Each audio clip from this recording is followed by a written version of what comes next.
Chapter 6. The land was known as Avernus, and the assembled troops were not quite men. I reviewed them the following morning, walking behind Blaze. They were all of them around 7 feet in height, had very red skins and little hair, cat-like eyes, and 6-digited hands and feet. They wore garments that looked as light as silk, but were woven of something else and were mainly gray or blue in color. Each bore 2 short blades, hooked at the end. Their ears were pointed and their many fingers clawed. The climate was warm and the colors bewildering, and everyone thought we were gods. Blaze had found a place where the religion involved brother gods, who looked like us and had their troubles. Invariably, in the terms of this mythos, an evil brother would seize power and seek to oppress the good brothers. And, of course, there was the legend of an apocalypse where they themselves would be called upon to stand on the side of the surviving good brothers. I wore my left arm in a black sling and considered those who were about to die. I stood before a trooper and looked up at him. I asked him, "Do you know who Eric is?" "The Lord of Evil," he replied. I nodded and said, "Very good," and passed on. Blaze had custom-made cannon fodder. "How large is your army?" I asked him. "Around 50,000, he replied. "I salute those who are about to give their all," I told him. "You can't take Amber with 50,000 men, even providing you could get them all to the foot of Colvier intact, and you can't. It's silly even to consider using these poor bastards against the immortal city, with their toy swords and all." "I know," he said, "but they're not all I've got." "You'll need a lot more." "Then how do 3 navies sound? Half again the size of Kane's and Gerard's fleets put together." "I've a way." "Not yet enough," said I, "and barely a beginning." "I know. I'm still building," he said. "Well, we'd better build a lot more. Eric will sit in amber and kill us as we march through shadows. When the remaining forces finally reach the foot of Colvier, he'll decimate them there. Then there will be the climb to Amber. How many hundred do you think will remain when we reach the city? Enough to be dispatched in 5 minutes, at almost no cost to Eric." "If this is the best you've got, Brother Blaze, I have misgivings concerning this expedition." "Eric has announced his coronation in 3 months' time," he said.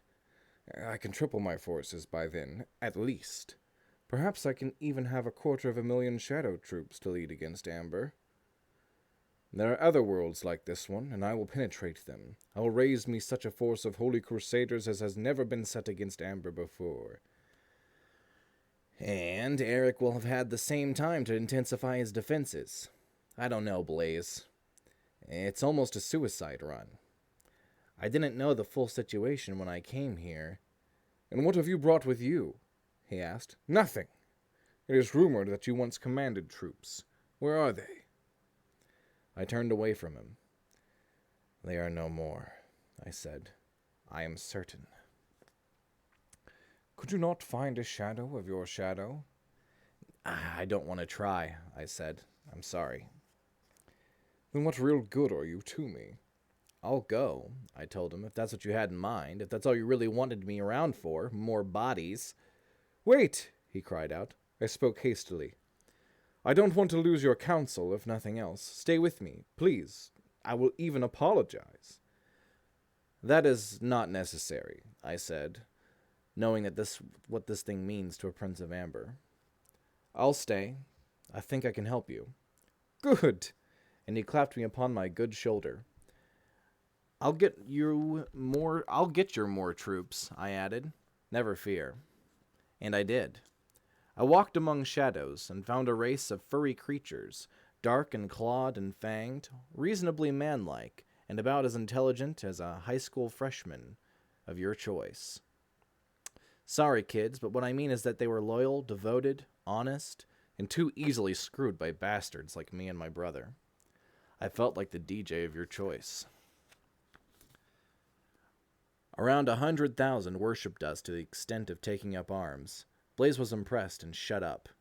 After a week, my shoulder was healed. After 2 months, we had our $250,000 and more. Corwin, you're still Corwin, he said, and we took another drink. But I was feeling kind of funny. Most of these troops were destined to die. I was the agent responsible for much of this. I felt some remorse, though I knew the difference between shadow and substance. Each death would be a real death, however. I knew that also. And some nights I dwelled upon the playing cards. The missing trumps had been restored to the pack I held. One of them was a portrait of Amber itself, and I knew it could bear me back into the city. The others were those of our dead or missing relatives, and one was Dad's, and I skipped it over quickly. He was gone. I stared at each face for a long while to consider what might be gained from each. I cast the cards several times, and the same thing came up on each occasion. His name was Cain. He wore satin that was green and black, and a dark 3-cornered hat with a green plume of feathers trailing down behind. At his belt there was an emerald-studded dagger. He was dark. "Cain," I said. After a time there came a reply. "Who?" he asked. "Corwin," said I. "Corwin? Is this a joke?" "No." "What do you got? Or what do you want?" "What have you got?" You know that." And his eyes shifted and lay upon me, but I watched his hand, which was near to his dagger. "Where are you?" "With Blaze." "There was a rumor you'd shown up in Amber recently, and I wondered at the bandages on Eric's arm." "You're looking at the reason," I said. "What's your price?" "What do you mean?" "Let us be frank and to the point. Do you think Blaze and I can take Eric?" "No, and that's why I'm with Eric. And I won't sell out my armada either, if that's what you're after, and I'd imagine you are." I smiled. "Perceptive, brother," I replied. "Well, it's been nice talking to you. See you in Amber, maybe." I moved my hand, and he cried out, "Wait!" "Why?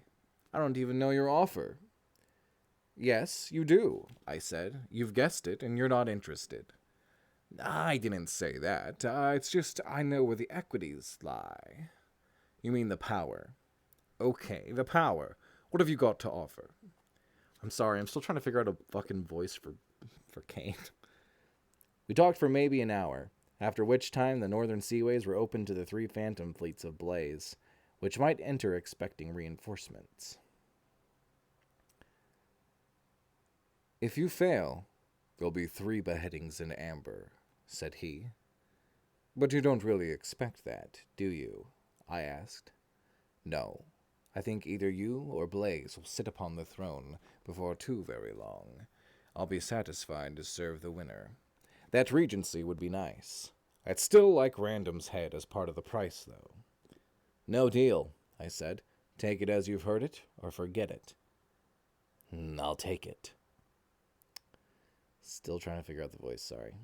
I smiled and placed my palm upon the card, and he was gone. Gerard was a matter I'd leave for the morrow. Cain had exhausted me. I rolled into bed and slept. Gerard, when he learned the score, agreed to lay off us. Mainly because it was I who was asking, as he had considered Eric a lesser of potent evils. I concluded the deal quickly, promising him everything he asked, as no heads were involved. Then I reviewed the troops again and told them more of Amber. Strangely, they got along like brothers, the big red guys and the little hairy ones. It was sad, and it was true. We were their gods, and that was that. I saw the fleet, sailing on a great ocean the color of blood. I wondered. In the shadow worlds through which they sailed, many of them would be lost. I considered the troops of Avernus, and my recruits from the place called Riek. Theirs was the task of marching to Earth and Amber. I shuffled my cards and cast them. I picked up the one called Benedict. Then I seized up. For a long while I searched it, but there was nothing but the cold. Then I seized upon Brands. For another long while there was nothing but the cold. Then there came a scream. It was a terrible, horrible, tormented thing. "Help me!" came the cry. How can I? I asked. Who is that? He asked, and I saw his body writhe. Corwin. Deliver me from this place, brother Corwin. Anything you name shall be yours in return. Where are you? There came a swirling of things my mind refused to conceive of, and another scream, torn forth as though in agony, and ending in silence. Then the coldness came in again. I found that I was shaking. From what, I did not know.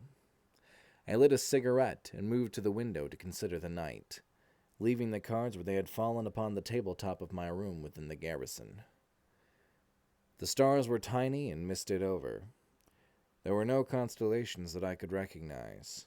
A small blue moon dropped quickly through the darkness. The night had come on with a sudden, icy chill, and I wrapped my cloak close about me. I thought back to the winter of our disastrous campaign in Russia. Gods, I'd almost frozen to death. And where did it all lead? To the throne of Amber, of course. For that was sufficient justification for anything. But what of Brand? Where was he? What was happening about him? And who had done this thing to him? Answers? None. I wondered, though, as I stared up and out, tracing the path of that blue disk in its descent. Was there something I was missing in the whole picture? Some factor I didn't quite dig? No answer. I seated myself at the table once more, a small drink in my hand. I fingered my way through the deck and found Dad's card. Oberon, Lord of Amber, stood before me in his green and his gold. High, wide, and thick, his beard black and shot with silver, his hair the same, green rings and gold settings and a blade of golden color. It had once seemed to me that nothing could ever displace the immortal liege of Amber from his throne. What had happened? I still didn't know, but he was gone. How had my father met with his end? I stared and concentrated. Nothing.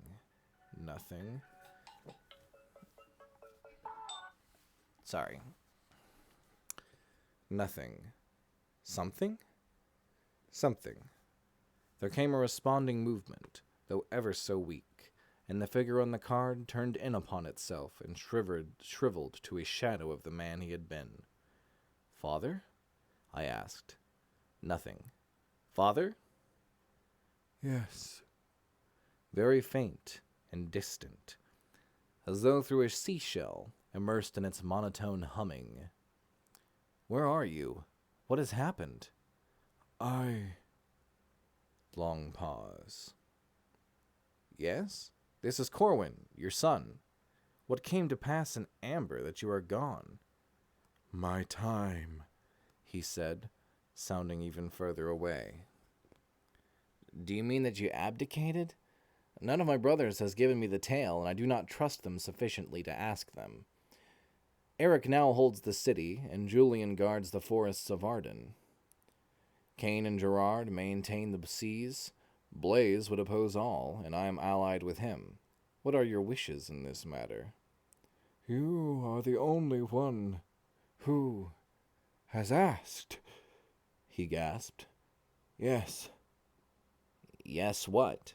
Yes, oppose them. What of you? How can I help you? I am beyond help. Take the throne. I, or Blaze and I? You, he said. Yes? You have my blessing. Take the throne. And be quick about it. Why, Father? I lack the breath. Take it. Then he, too, was gone. So, Dad lived. That was interesting. What to do now? I sipped my drink and thought about it. He still lived somewhere, and he was king in Amber. Why had he left? Where had he gone? What kind of witch, and how many? Like that. Who knew? Not I. So there was no more to say for now. However, I couldn't put the thing down. I want you to know that Dad and I have never got along very well.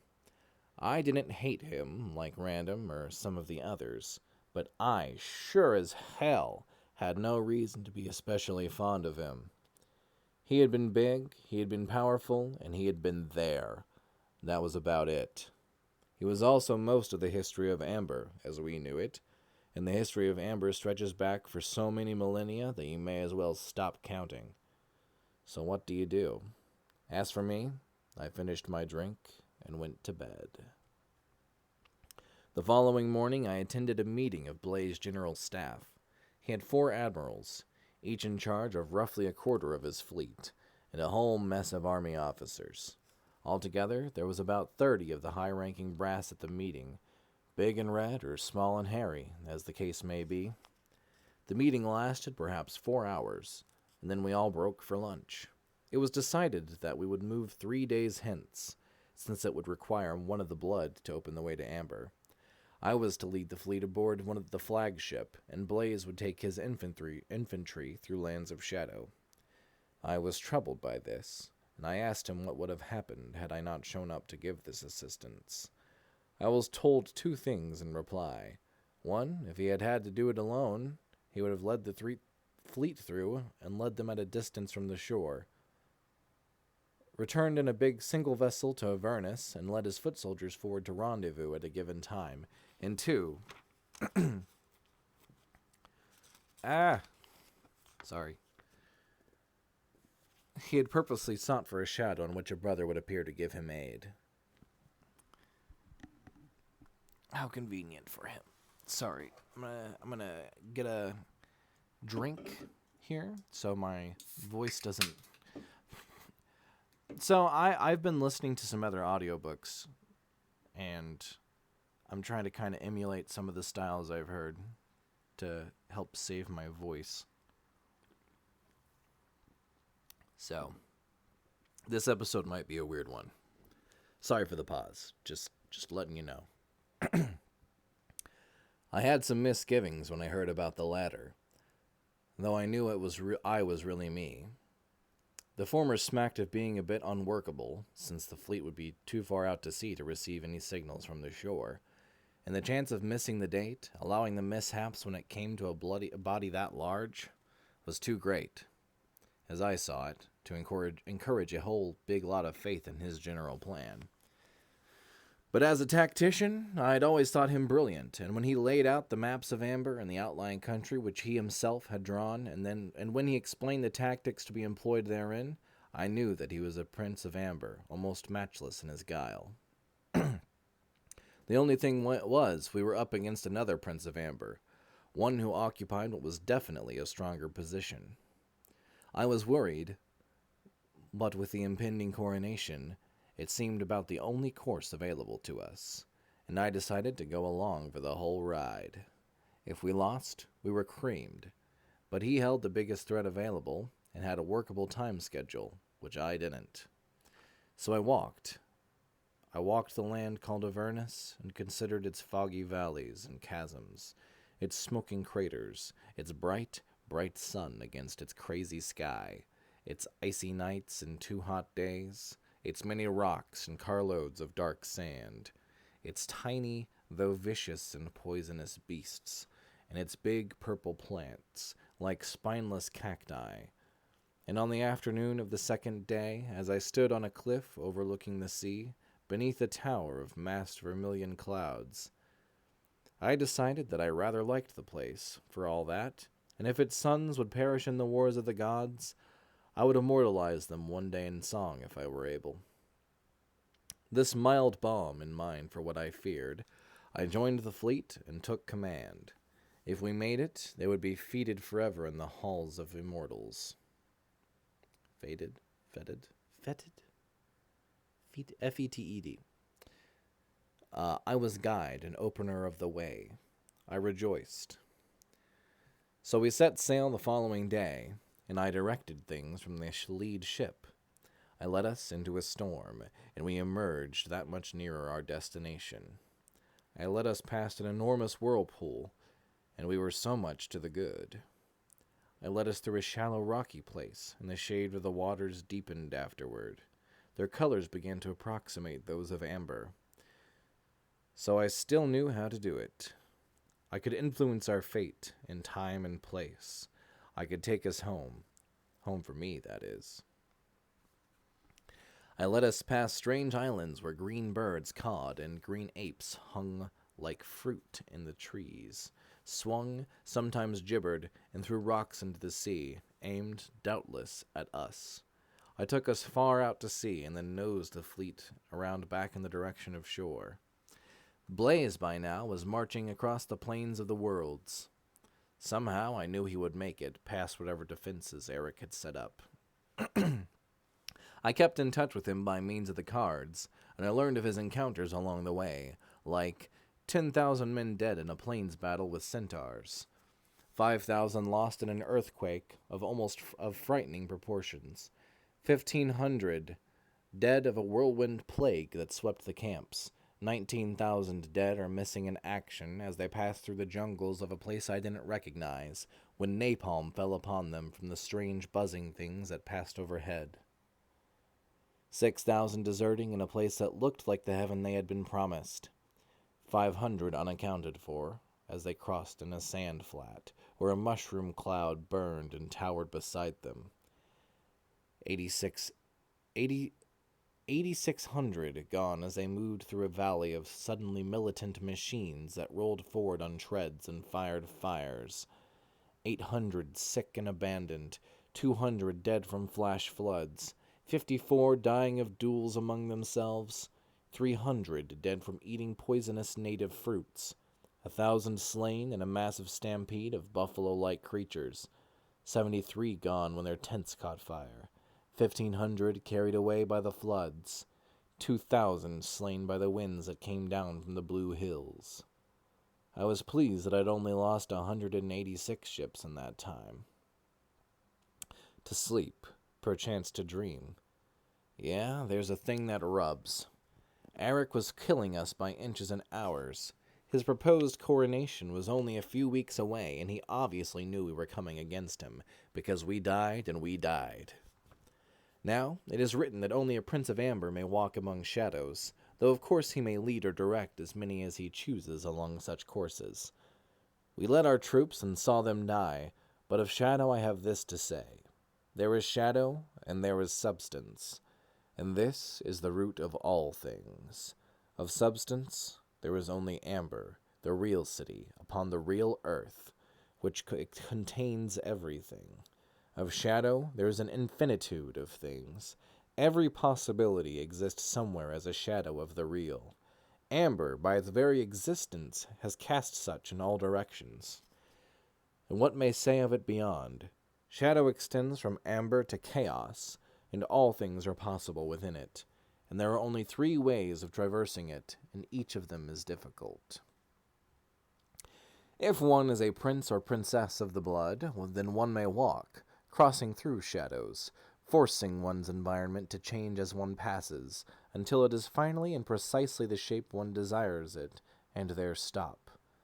The shadow world is then one's own, save for family intrusions, to do with as one would. In such a place had I dwelled for centuries. The second means is the cards cast by Dworkin, master of the line, who had created them in our image to facilitate communications between members of the royal family. He was the ancient artist to whom space and perspective meant nothing. He had made up the family trumps, which permitted the willer to touch his brethren wherever they might be. I had a feeling that these had not been used in full accord with their author's intention. The third was the pattern, also drawn by Dworkin, which could only be walked by a member of our family. It initiated the walker into the system of the cards, as it were, and at its ending gave its walker the power to stride across the shadows. The cards and the pattern made for instant transport from substance through shadow. The other way, walking, was harder. I knew that what Random had done in delivering me into the true world. As we had driven, he kept adding, from memory, that which he recalled of Amber, and subtracting that which did not agree. When everything corresponded, he knew we had arrived. It was no real trick, for had he the knowledge, any man could reach his own amber.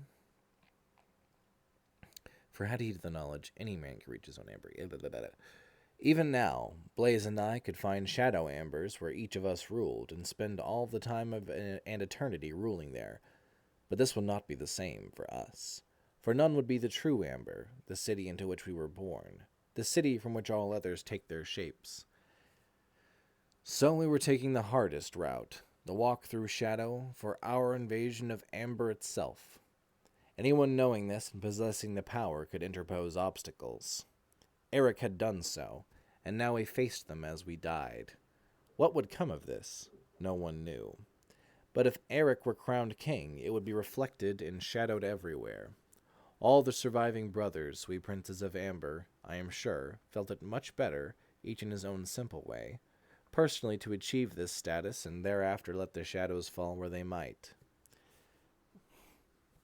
We passed ghost fleets, the ships of Gerard, as we sailed, the Flying Dutchmen of this world, that world, and we knew we were coming near.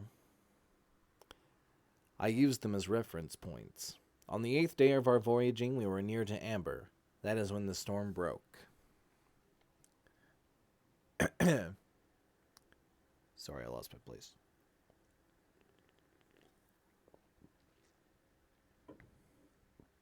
Ah, yes. The sea turned dark. The clouds collected overhead, and the sails grew slack within the still that followed.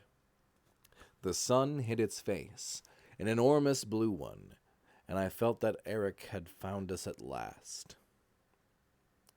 When the winds arose, and, if you excuse the expression, broke upon the vessel I rowed. We were tempest-tossed and storm-torn, as the poets say, or said. My guts felt loose and watery as the first billows hit us. We were hurled from side to side like dice in a giant's hand. We were swept over the waters of the sea and the waters from the sky. The sky turned black, and there was sleet mixed in with glassy bell ropes that pulled the thunder. Everyone, I'm sure, cried out. I know I did. I pulled my way along the shifting deck to seize the abandoned wheel. I strapped myself in place and held it.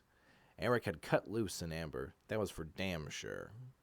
1, 2, 3, 4, and there was no let-up. 5 hours, then. How many men had we lost? I don't know. Then I felt and heard a tingling and tinkling, and I saw Blaze through a long gray tunnel. "What's the matter?" he asked. "I've been trying to reach you." "Life is full of vicissitudes," I replied. "We're riding out one of them." "Storm?" he said. "You bet your sweet ass. It's the granddaddy of them all. I think I see a monster off to port. If he has any brains, he'll aim for the bottom. He just did." "We just had one ourselves," Blaze told me. "Monster or storm?" "Storm," he replied. 200 dead. "Keep the faith," I said. "Hold the fort and talk to me later, okay?" He nodded, and there were lightnings at his back. "Eric's got our number," he added before he cut off. I had to agree.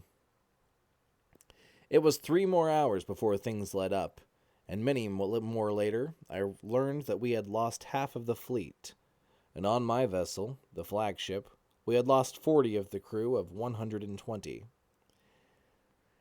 It was a hard rain that fell. Somehow, to the sea over Rebma, we made it. I drew forth my cards and held randoms before me. When he realized who was talking, the first thing he said was, "Turn back," and I asked him why. "'Cause, according to Luella, Eric can cream you now. She says wait a while, till he relaxes, and hit him then. Like a year from now, maybe." I shook my head. "Sorry," said I, "can't. Too many losses involved in getting us this far. It's a now or never situation." He shrugged, wearing a "like I warned you" expression. "Why, though?" I asked him. "Mainly because I just learned you can control the weather around here," he said. We'll still have to chance it." He shrugged again. "Don't say I didn't tell you." "He definitely knows we're coming?" What do you think? Is he a Cretan? No. Then he knows. If I could guess it in Rubma, then he knows it in Amber. And I did guess, from a wavering of shadow. Unfortunately, I said, I have some misgivings about this expedition, but it is Blaze's show. So you cop out and let him get axed. Sorry, but I can't take the chance. He might win. I'm bringing in the fleet. You've spoken with Kane and Gerard? Yes. Then you must think you have a chance upon the waters. But listen, Eric has figured a way to control the jewel of judgment, I gather, from court gossip about its double. He can use it to control the weather here. That's definite. God knows what else he might be able to do with it. Pity, I said. We'll have to suffer it. Can't let a few storms demoralize us. Corwin, I'll confess. I spoke with Eric himself 3 days ago. Why? He asked me. I spoke with him out of boredom. He went into great detail concerning his defenses. That's because he learned from Julian that we came in together. He's sure it'll get back to me. Probably. But that doesn't change what he said. No, I agreed. Then let Blaze fight his own war, he told me. You can hit Eric later. He's about to be crowned in Amber. I know. It's an easy thing to attack a king, though. As easy as attacking a prince, isn't it? What difference does it make what he calls himself at the time, so long as you take him? It'll still be Eric. True, I said, but I've committed myself. Then uncommit yourself. Afraid I can't do that. Then you're crazy, Charlie. Probably. Well, good luck anyhow. Thanks. See you around. And that was that, and it troubled me. Was I heading into a trap? Eric was no fool. Perhaps he had a real death gig lined up. Finally, I shrugged and leaned out over the rail, the cards once again behind my belt. It is a proud and lonely thing to be a Prince of Amber, and capable of trust. I wasn't real fond of it just then, but there I was. Eric, of course, had controlled the storm we'd just passed through, and it seemed in line with his being weathermaster in Amber, as Random had told me. So I tried something myself. I headed us toward an amber lousy with snow. It was the most horrible blizzard I could conjure up. The big flakes began to fall out there on the ocean. Let him stop them a normal enough shadow offering, if he could. And he did. Within a half-hour's time, the blizzard had died. Amber was virtually impervious, and it really was the only city. I didn't want to go off course, so I let things be. Eric was master of the weather in Amber. What to do? We sailed on, of course, into the jaws of death. What can one say? The second storm was worse than the first, but I held the wheel. It was electrified and focused only on the fleet. It drove us apart. It cost us 40 vessels more. I was afraid to call Blaze to see what had been done to him. Around 200,000 troops are left, he said. Flash flood. And I told him what Random had told me. I'll buy it, he said, but let's not dwell on it.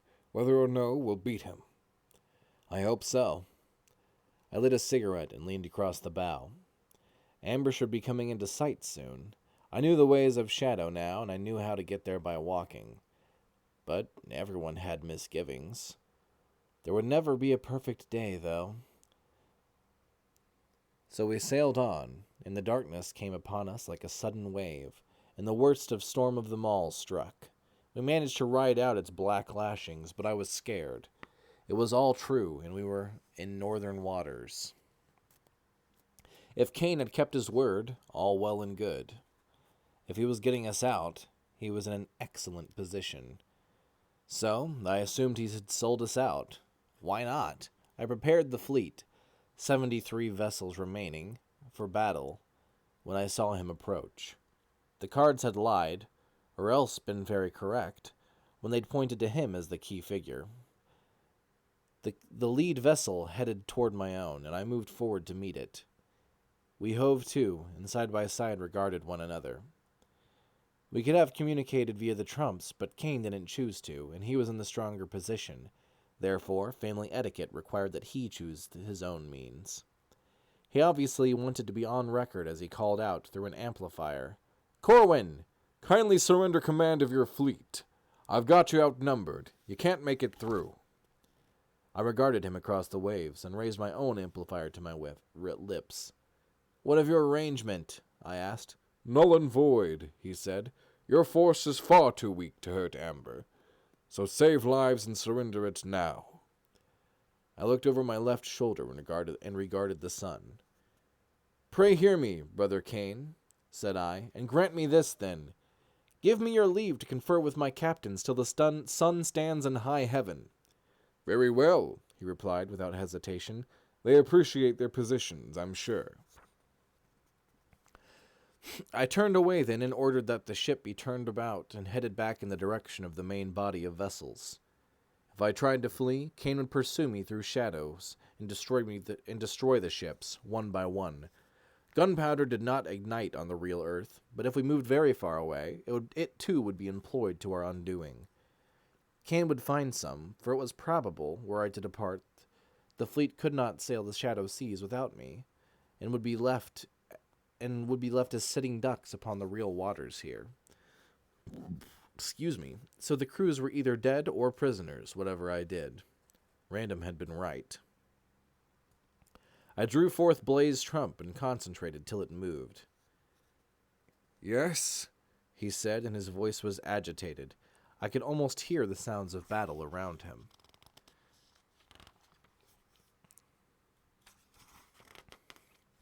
"We're in trouble," I said. 73 ships made it through, and Kane has called on us to surrender by noon. "Damn his eyes," said Blaze. "I haven't made it as far as you.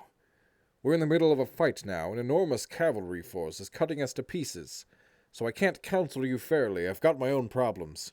Do as you see fit. They're coming again!" And the contact was broken. I drew forth Gerard's and sought contact.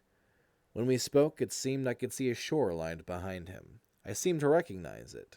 If my guess was correct, he was in the southern waters. I don't like to remember our conversation. I asked him if he would help me against Kane, and if he could help me against Kane, and if he would. "I only agreed to let you by," he said. "That is why I withdrew to the south. I couldn't reach you in time if I wanted to, and I did not agree to help you kill our brother." And before I could reply, he was gone. He was right, of course. He'd agreed to give me an opportunity, not to fight my battle for me. What then did that leave me?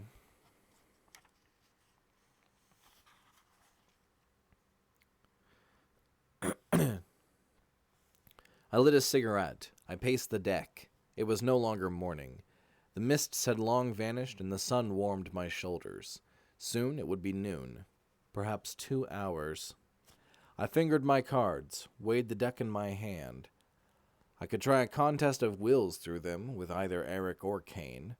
There was that power present, and perhaps even others of which I knew nothing. They had been so designed at the command of Oberon by the hand of the mad artist Dworkin Barrowman, that wild-eyed hunchback who had been a sorcerer, priest, or psychiatrist. The stories conflicted on that point. From some distant shadow where Dad had saved him from a disastrous fate he had brought upon himself. The details were unknown, but he had always been a bit off his rocker since that time. Still, he was a great artist, and it was undeniable that he possessed some strange power. He had vanished ages ago, after creating the cards and tracing the pattern in amber. We had often speculated about him, but no one seemed to know his whereabouts. Perhaps Dad had done him in to keep his secrets secret. Kane would be ready for such an attack, and I probably couldn't break him, though I might be able to hold him. Even then, though, his captains had doubtless been given the orders to attack. Eric would surely be ready for anything, but if there was nothing else left to do, I might as well try it. I had nothing to lose but my soul. Then there was the card for Amber itself. I could take myself there within and try an assassination, but I figured the odds were about 1,000,000 to 1 against my living to effect it. I was willing to die fighting, but it was senseless for all these men to go down with me. Perhaps my blood was tainted, despite my power over the pattern. A true Prince of Amber would have held no such qualms. I decided then that my centuries on the Shadow Earth had changed me, softened me perhaps, had done something to me which had made me unlike my brothers. I decided to surrender the fleet and then transport myself to Amber and challenge Eric to a final duel. He'd be foolish to accept, but what the hell, I had nothing else left to do.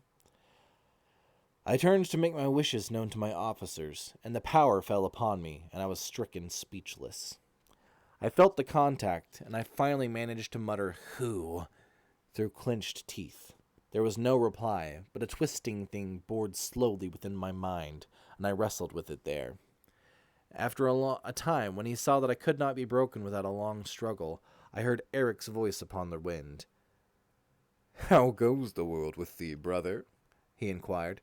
"Poorly," I said or thought, and he chuckled, though his voice seemed strained by the efforts of our striving. "Too bad," he told me. "Had you come back and supported me, I would have done well by you. Now, of course, it is too late. Now I will only rejoice when I have broken both you and Blaze." I did not reply at once, but fought him with all the power I possessed. He withdrew slightly before it, but he succeeded in holding me where I stood. If either of us dared divert his attention for an instant, we could come into physical contact, or one of us could get the upper hand on the mental plane. I could see him now, clearly, in his chamber in the palace. Whichever of us made such a move, though, he would fall beneath the other's control. So we glared at each other and struggled internally. Well, he had solved one of my problems by attacking me first. He held my trump in his left hand and his brows were furrowed. I sought for an edge, but couldn't find one. People were talking to me, but I couldn't hear their words as I stood there back against the rail. What time was it? All sense of time had departed since the beginning of the struggle. Could 2 hours have passed? Was that it? I couldn't be sure. "I feel your troubled thought," said Eric. "Yes, I am coordinated with Kane. He contacted me after your parley. I can hold you thus while your fleet is demolished around you and sent down to Rebma to rot. The fishes will eat your men." "Wait," I said. "They are guiltless. Blaze and I have misled them, and they think we are in the right. Their deaths would serve no purpose. I was preparing to surrender the fleet." "Then you should not have taken so long," he replied, "for now it is too late.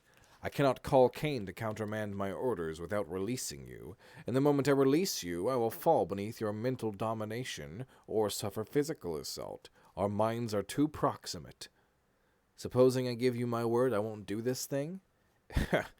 "Any man could be forsworn to gain a kingdom," said Eric. "Can't you read the thought? Can't you feel it within my mind? I'll keep my word." "I feel there is a strange compassion for these men you have duped, and I know not what may have caused such a bond, but no, you know it yourself. Even if you are sincere at this moment, as you well may be, the temptation will be too great the instant the opportunity occurs. You know it yourself. I can't risk it." And I knew it. Amber burned too strongly in the blood of us. "Your swordsmanship has increased remarkably," he commented. "I see that your exile has done you some good in that respect. You are closer to being my equal now than anyone save Benedict, who may as well be dead." "Don't flatter yourself," I said. "I know I can take you now. In fact—" "Don't bother. I won't duel with you at this late date." And he smiled, reading my thought, which burned all too clearly. "I more than half wish you stood by me," he said. "I could have used you more than any of the others. Julian I spit upon. Kane is a coward. Gerard is strong, but stupid." I decided to put in the only good word I might. "Listen," I said. I conned Random into coming here with me. He wasn't hot on the idea. I think he would have supported you had you asked him. That bastard, he said. I wouldn't trust him to empty chamber pots. One day I'd find a piranha in mine. No thanks. I might have pardoned him, save for your present recommendation. You'd like me to clasp him to my bosom and call me brother now, wouldn't you? Oh, no. You leap too quickly to his defense. It reveals his true attitude, of which he has doubtless made you aware. Let us forget Random in the courts of clemency. I smelled smoke then and heard the sounds of metal on metal. That would mean that Kane had come upon us and was doing his job. Good, said Eric, catching it from my mind. Stop them, please. My men don't have a chance against that many. Not even were you to yield. And he bit it off and cursed. I caught the thought then. He could have asked me to yield in return for their lives, and then let Kane continue with the slaughter.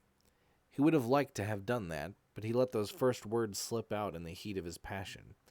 I chuckled at his irritation.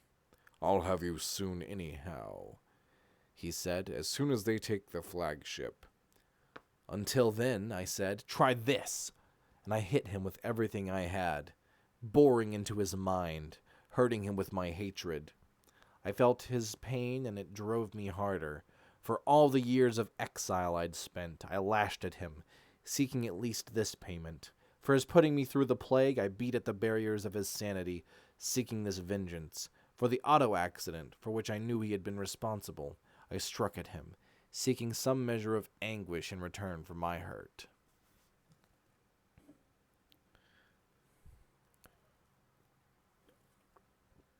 His control began to slip, and my frenzy increased. I bore down upon him, and finally, his hold upon me began to slacken. Finally, "You devil!" he cried, and moved his hand to cover the card that he held. The contact was broken, and I stood there shaking. I had done it. I had bested him in a contest of wills. No longer would I fear my tyrant brother in any form of single combat. I was stronger than he. I sucked in several deep breaths and stood erect, ready for the moment the coldness of a new mental attack occurred. I knew that it wouldn't, though, not from Eric. I sensed that he feared my fury. I looked about me, and there was fighting. There was already blood on the decks. A ship had come alongside us, and we were being boarded. Another vessel was attempting the same maneuver on the opposite side. A bolt whistled by my head. I drew my blade and leaped into the fray. I don't know how many I slew that day. I lost count somewhere after number 12 or 13.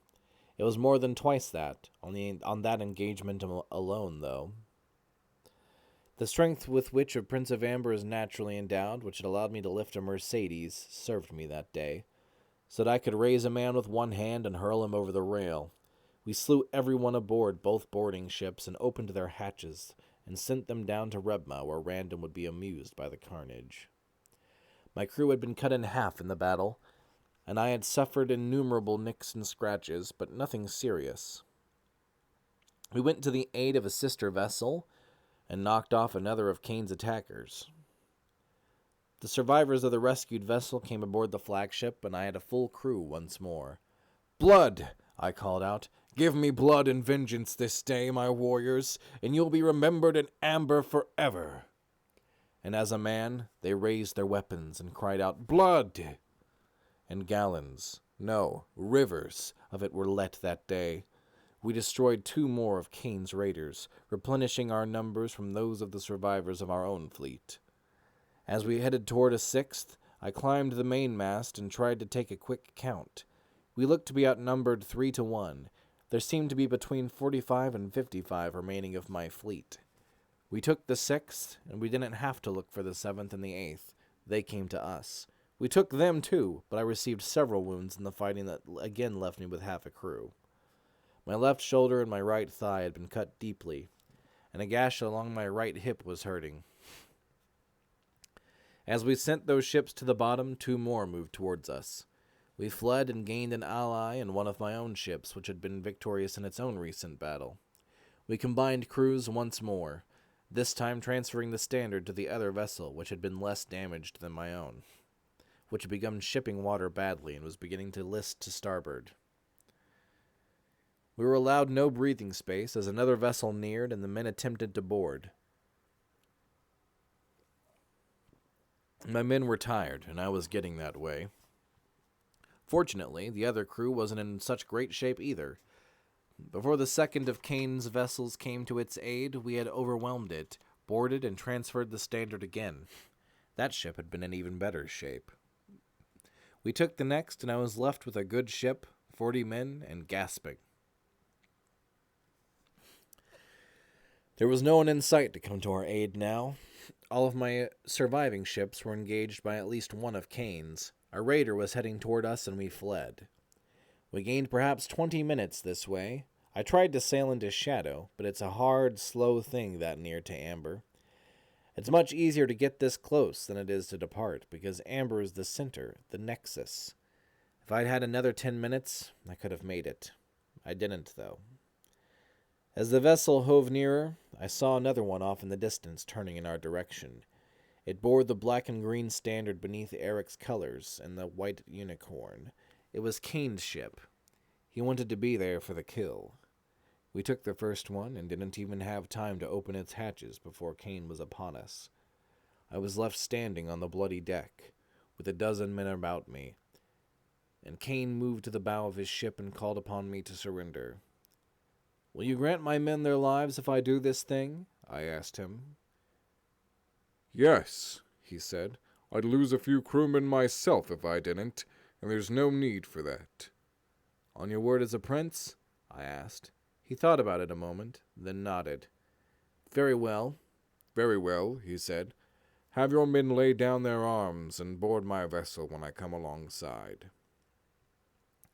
I sheathed my blade and nodded about me.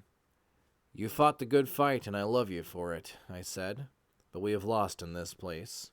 I dried my hands on my cloak as I spoke and wiped them carefully, as I'd hate to smudge a work of art. "Lay down your arms, and know that your exploits of this day will never be forgotten. One day I will praise you before the court of amber." The men, the 9 big red ones and the 3 remaining hairy ones, wept as they put down their arms. "Do not fear that all is lost in the struggle for the city," I said. "We have lost only one engagement, and the battle still continues elsewhere. My brother Blaze hacks his way towards amber at this moment. Kane will keep his word to spare your lives when he sees that I have gone to join with Blaze upon the land, for he would not have knowledge that he was forsworn come into amber. I am sorry that I cannot take you with me." And with this, I drew Blaze Trump from the pack and held it low and before me, out of sight of the other vessel. Just as Kane came alongside, there was movement beneath that cold, cold surface. "Who?" Blaze asked. "Corwin," I said. "How fare you?" "We won the battle, but lost many troops. We're resting now before we renew the march. How go things with you?" "I think we've destroyed nearly half of Kane's fleet, but he's won the day. He's about to board me now. Give me escape." He held forth his hand, and I touched it and collapsed into his arms. "This is getting to be a habit," I muttered. Then I saw that he was wounded too, about the hedge, and there was a bandage around his left hand. "Had to grab the wrong end of his saber," he remarked, as he saw my eyes fall upon it. "It smarts." I caught my breath, and then we walked to his tent, where he opened a bottle of wine and gave me bread, cheese, and some dried meat.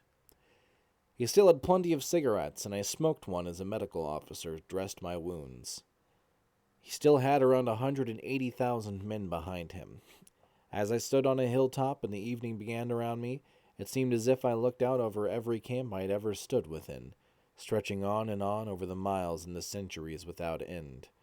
I suddenly felt tears come into my eyes for the men who are not like the Lords of Amber, living but a brief span and passing into dust. That so many of them must meet their ends upon the battlefields of the world.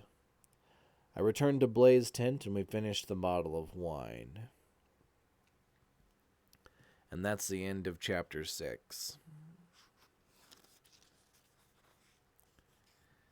So we will leave off there.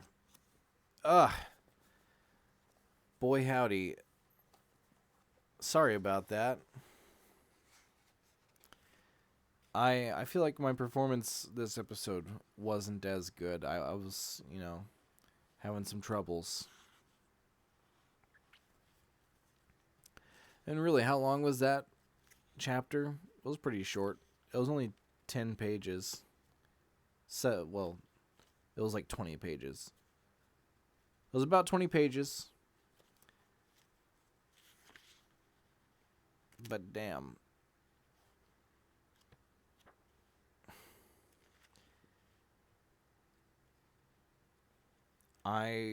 My voice just ain't made for this whole reading a long time thing.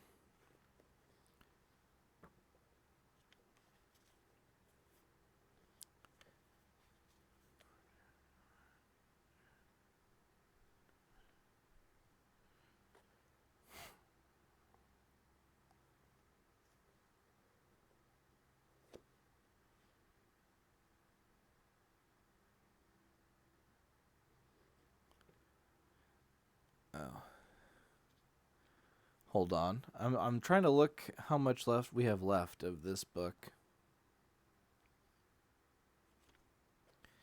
It's 220, so like 90 to 120. We have like another 30 pages before the end of the book. Of book 1, and then we can start Guns of Avalon. I should have picked the oh fuck. I should have picked the volume the split volume version that's like books 1 and 2 and books 3 to 5 together in 2 volumes. Because the version I'm reading from, the omnibus, has has the entire series in it altogether, and it also has extra. It has like the some parts of it are the unedited version, and there's also some like deleted scenes and stuff. Not very many, but some, and some of the wordings are like a little different than I remember. So, I don't know if that's just a thing with me personally, where I have trouble with reading a different edition, or if everyone does that with a series they're familiar with. Whenever they stumble whenever they come across a word that they don't remember being there. Not that I remember everything word for word, but there's parts I remember, and it's like some of it sounds a little different than I remember it as.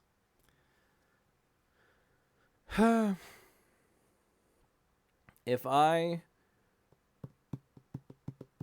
had more vocal stamina, I would try to read for more at a time. But like one chapter is about all I can manage without my voice getting really tired. Although whenever I was speaking slower and with a little bit more vocal fry, for some reason that helped. Whenever I was doing the like fucking Michael Kramer impression, that one helped for me.